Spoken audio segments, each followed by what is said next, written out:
Муртаза Фахриев из села Салы Судакского района уже 18 лет занимается пчеловодством. Он не только радует людей вкусным и полезным медом, но и использует этот продукт в качестве лекарства. Это лекарство назвали шуфа. В нем 5 компонентов. Пергам – это трутневое молочко, восковые крышечки, прополис, мед. Очень полезен. Он по сердцу, по легким, по организму работает просто супер.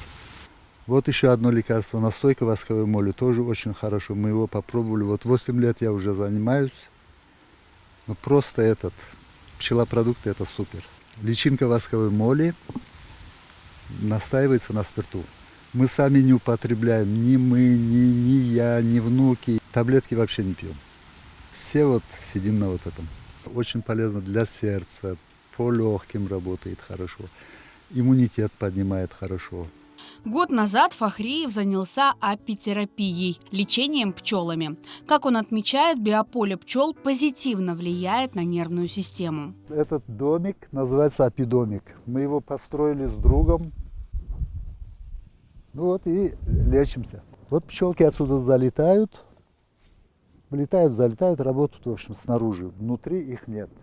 И вот у нас получается домик маленький такой, компактный, и получается 5 ящиков. Этот домик тоже очень мне нравится, он просто тоже супер.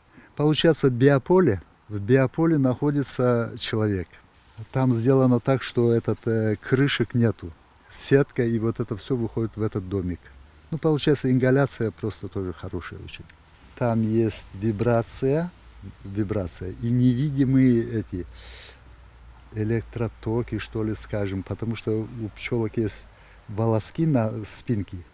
Иммунную систему хорошо поднимает. Потом всякого рода женские и мужские заболевания, сердечно-сосудистая система, желудочно-кишечный тракт. Самое благоприятное время для посещения пчелиного домика с апреля по сентябрь, рассказывает Фахриев.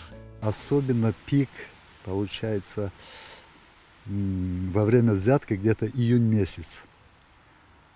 Там такой аромат и гул такой стоит. Просто человек вырубается и спит, отдыхает. Муртаза Фахриев уверен, пчелы – это чудо. Они создают продукт, содержащий лекарства от множества болезней. Это и профессия, и отдых. Это любимое дело. Я влюблен в эту пчелу. Приятно. Человек должен быть, вообще он должен нести добро. Добро друг друга, друзей любить. И вообще это саваб.